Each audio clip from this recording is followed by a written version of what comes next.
Nag-build up si Papa Jam sa kanyang ano? Sa kanyang house. Ha?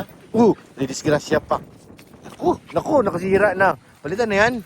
Ayun nga mga kalingap, nandito tayo sa lupa ni Carla at ni Papa Jam. So, nandiyan si Kuya Jomar, nandiyan yung kotse. Oh. May mga nakatambak na, patay. Magbabayad na ako dyan. Kompleto na yata. Magbabayad na tayo guys. Carla, where are you?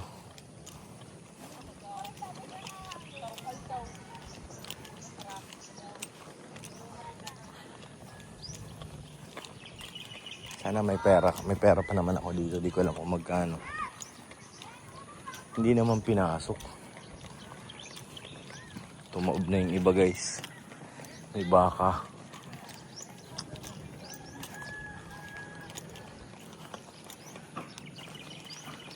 Taniyan natin.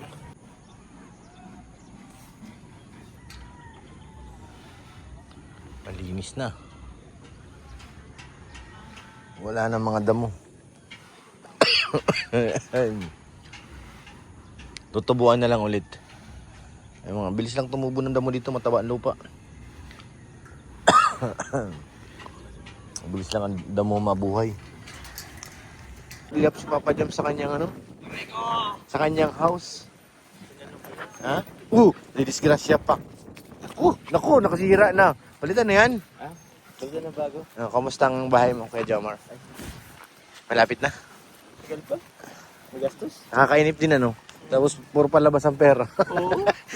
Sana kung kahit isang saka pa ang pera mo, pag nangalahati na, butik yan, parang ano na. Ano na, tapos pagkitingin mo, hindi pa rin tapos. Hindi pa rin tapos. Aray ko. Pero pag nalagyan ng bubong yan, mas maganda na yan. Opo. Bukod sa, actually nga, this week, ano na rin yung bubong yan kuya. Di-deliver na? Na yun yung bubong. Pero pag nagano yan, pag nilagyan na siya ng bubong, mag-iiba ng itsura niyan, mumukha ng bahay. Ay, may nakita pala ako dun. Dapat may beam yun, yung pinasintadahan mo. Alin yung kuya? Yung nakita ko sa taas, yung walang biga. Baka mag-ano yun. Biga. Yung may bagong asintada baga. Ay, bago asin pwede. Oo. Hindi naman nabibigahan yung ibabaw nun. Babakalan. Baka Tingnan ko. pag mabigat yun yung ano. Salamin bagay yung papatungan lang nun, di ba? Salamin. Medyo mabigat yun. Dapat may beam pa rin siya kahit ilang ba, ano lang. Sabihan ko. Para hindi maano. Tawag ka na. Daw. Tuju! Masama yan ay. Ganda ng mga laruan ng bata oh. Nakakulong lang. Ha? Bayaran mo muna. 3,250.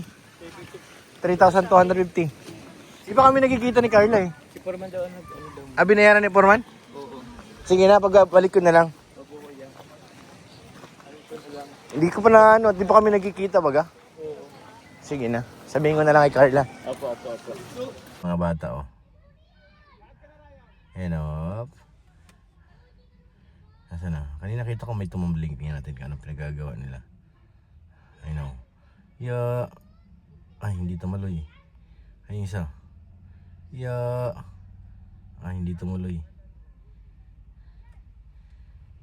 Bug.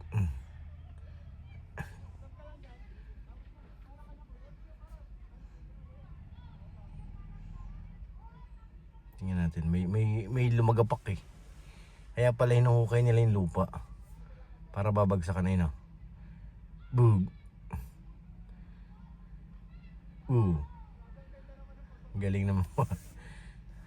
Para pala ma-slide yung paa. Delikado kung may bubog. May bubog. Yari. Kala kung bakit kinakalkal yung lupa eh. Ayun o. Bug.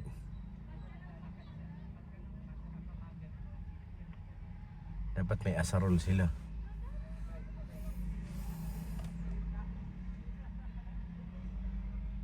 Long jump. Parang gano'n ata. Kulit ng mga bata eh.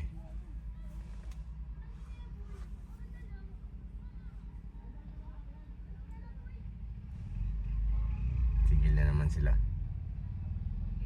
Ayun ang isa talon. Bug.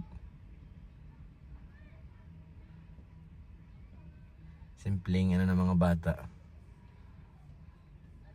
Ganun lang. Saya na sila.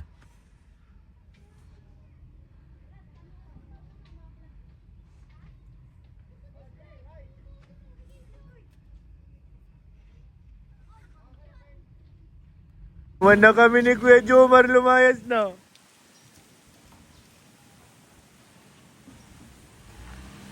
Itong ano dito, yung kalsada maliit. Pag may kasalubong kayo na, may kasalubong siya oh. Lagut. Salubong si Kuya Jomar guys. Duelo yan, duelo. Ah.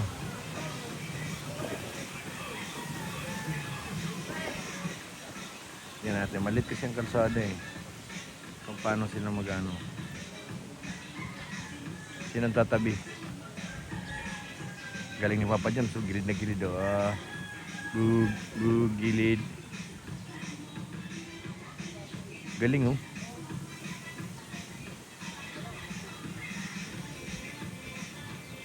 Galing.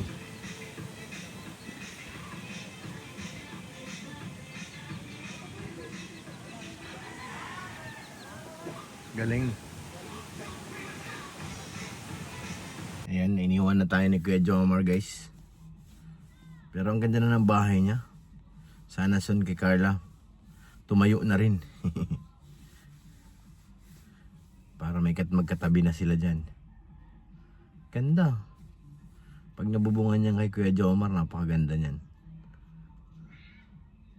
Ganda ng ano. Tsaka yung salamin niya nasa harap. Maganda pag ano, hindi siya hinangangin kasi yung hangin galing dun punta rito. Hindi siya masyadong ano. Nag-una na si Papa Joms, nag-iwan na tayo. Nag-uwi na sila guys. Sana magkita kami ni Carla para mabayaran na yung dineliver dyan. Aray ko, may utang tuloy kami. Buti na dyan si Papa Joms to the rescue. Ba talaga mag-agom? Ay, siyempre pag mag-agom, wala nang iba magtutulungan yan kung di sila lang. Pero kailangan pa rin bayaran yung kasi yung inabono dun is galing yung kay Foreman. Kailangan pa rin bayaran ni Carla. Hindi pa kami nagkikita. Kailangan namin magkita ni Carla para makabayad na. Lamig dito sa kanila guys. Ano, ang lamig, grabe. Pag nasa labas kan lamig. Wala kasi nakaharang talaga yung hangin dire-diretso. Parang galing pang ano yung hangin eh. Kaya ang lamig eh. Ganda na dito, sobrang dami na ng bahay sa lugar nila. At saka ano, nagkwento yung tauhan ni Foreman, gumagawa doon kay Kuya Jomar. Talagang ano, kahit nandyan lang daw yung mga gamit nila, hindi daw ano, sabihin magandang environment dito, walang magnanakaw. Kasi kung may magnanakaw ay may mga walang mga gamit. Ito mga bata na to. Iba pala mga trip nito, kala ko anong hinuhukay.